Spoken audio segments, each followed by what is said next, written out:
이항 분포에 대해서 알아봅시다. 이항 분포란 n번의 시도를 하는데 그 시도에 대한 성공 확률이 p일 때 성공 횟수에 대한 확률 분포입니다. b의 np와 같이 나타냅니다. 여기서 x가 n번의 시도에 대한 성공 횟수를 나타내는 확률 변수라면 x가 이런 식으로 이항 분포를 따른다고 표현합니다. 이때 x가 k일 확률은 n개의 선택지에서 k개를 뽑는 경우의 수 n 추즈 k라고 하죠. 거기에 성공 확률 p의 k승을 곱하고 거기에 실패 확률 1-p의 n-k승을 곱해서 계산할 수 있습니다. 한편 x의 기대값은 시행 횟수 n과 성공 확률 p를 곱해서 계산할 수 있습니다. 예를 들어 동전을 10번 던져서 앞면이 7번 나올 확률을 계산해 봅시다. x를 앞면이 나오는 횟수를 나타내는 확률 변수라 할 때 이러한 확률 분포를 따를 것입니다. 이때 x가 7일 확률, 즉 앞면이 7번 나올 확률은 이렇게 계산할 수 있습니다. 약 11.7%입니다. 그리고 x가 7 이상일 확률, 즉 앞면이 7번 이상 나올 확률은 x가 7일 확률부터 10일 확률까지 모두 합한 값이 됩니다. 이는 약 17.2%가 됩니다. x의 기대값은 시도 횟수인 10과 성공 확률 0.5를 곱해서 5가 나옵니다. 동전을 10번 던지면 평균적으로 앞면이 5번 나오는 것입니다. 이제 조금 다른 문제를 생각해 봅시다. 연평균 6개의 운석이 지구 지표면에 떨어지는 것으로 추정되는 상황을 가정해 봅시다. 그렇다면 향후 1년간 10개가 떨어질 확률은 어떻게 될까요? x를 1년 동안 떨어지는 운석의 수를 나타내는 확률 변수라 합시다. x는 어떤 확률 분포를 따를까요? 만약 이항 분포를 따른다고 가정하면 시행 횟수 n과 성공 확률 p를 알아야 합니다. 하지만 이 문제에서는 둘 다 알려져 있지 않습니다. 알고 있는 것은 연평균 6개라는 값인데 이는 확률 변수 x의 기대값이 6이라는 의미입니다. 그런데 이항 분포에서 확률 변수의 기대값은 n과 p의 곱입니다. 즉 우리는 n과 p 각각은 모르지만 둘을 곱했을 때 6이 된다는 것을 아는 셈입니다. 그러면 n만 정해지면 p는 자동으로 정해질 텐데 그러면 n을 몇으로 하는 게 좋을까요? 운석이 평균 6번 지표면에 떨어졌으므로 그에 대한 시행 횟수 n은 적어도 6보다는 큰 값으로 잡아야 될 것입니다. 대부분의 시행의 경우 운석이 지구를 비껴갔거나 너무 작아서 대기권에서 다 타버린다고 봐야겠죠. 그중 일부가 남아 평균적으로 6개 정도만이 지표면에 도달하는 것일 겁니다. 그래도 그 시행 횟수가 어떨지 가늠하기 어려운데 n을 12라고 가정해 봅시다. 그에 따라 n과 곱해서 6이 될 수 있도록 p는 0.5가 될 것입니다. x가 이런 확률 분포를 따른다고 가정하는 것입니다. x가 10, 즉 운석이 향후 1년간 10개가 떨어질 확률은 이렇게 계산할 수 있습니다. 여기서 문제점을 찾아봅시다. x가 12보다 클 확률은 어떻게 될까요? 시행 횟수 n을 12라고 놓은 이상 x가 그보다 클 수는 없을 것입니다. 따라서 이에 대한 확률은 0이 됩니다. 확률이 아주 작다고 생각할 수는 있어도 0이라고 하는 것은 좀 이상해 보입니다. 이는 단지 우리가 시행 횟수를 임의로 12라고 정했기 때문에 나타나는 현상입니다. 또 질문을 바꿔서 향후 한 달간 2개가 떨어질 확률을 구한다고 해봅시다.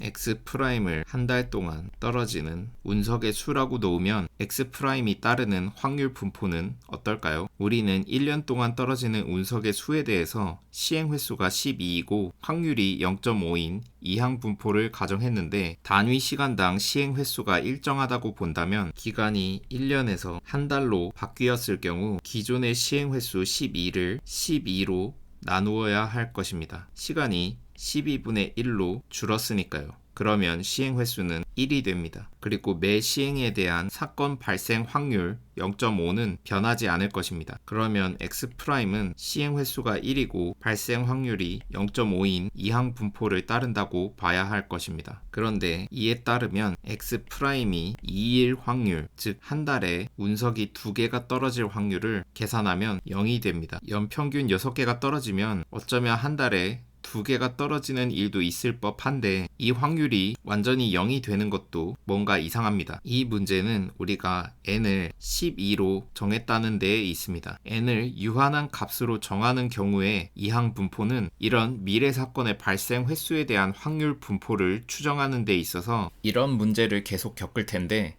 시행 횟수를 적절히 추론할 수 있다면 이항 분포를 써볼 수 있겠지만 시행 횟수를 추론하기에 매우 어려운 상황들도 있을 것입니다.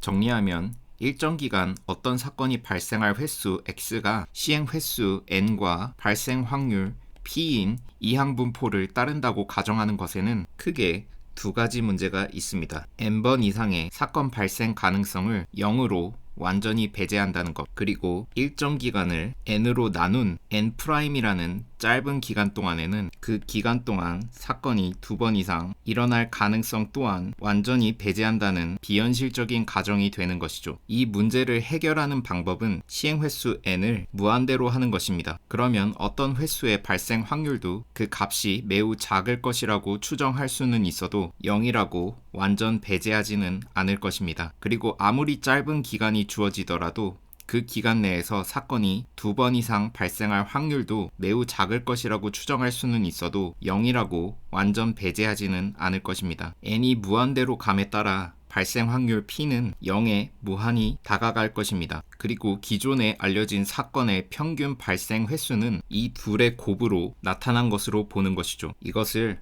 람다라고 합니다. 앞에서 연평균 6개의 운석이 지표면에 떨어진다고 했을 때 람다는 6으로 주어진 것입니다. 이제 n을 무한대로 보냈을 때 이항 분포로부터 도출되는 결과를 확인해 봅시다.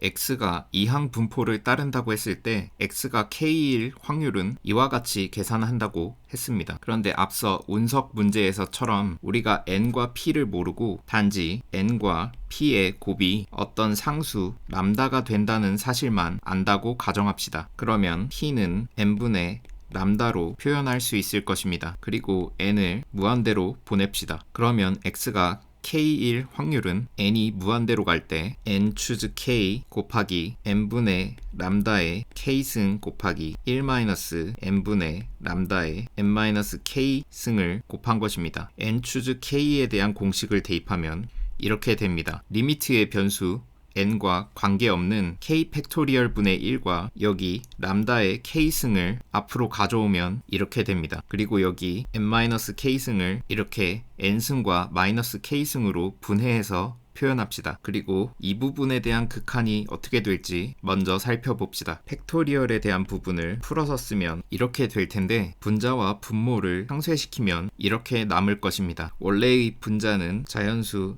n개의 곱이고 분모는 자연수 n-k개의 곱이었기 때문에 서로 상쇄시키면 k개의 자연수의 곱이 남습니다. 그러면 여기 k승분의 1이라는 곱을 앞에 k개의 자연수에다가 분배해 볼 수 있겠습니다. 이렇게 말이죠. 여기서 n이 무한대로 가면 어떻게 될까요? 분자의 n 이외의 값의 영향력이 점점 작아져서 그 극한은 1이 될 것입니다. 따라서 이 부분은 1이 됩니다.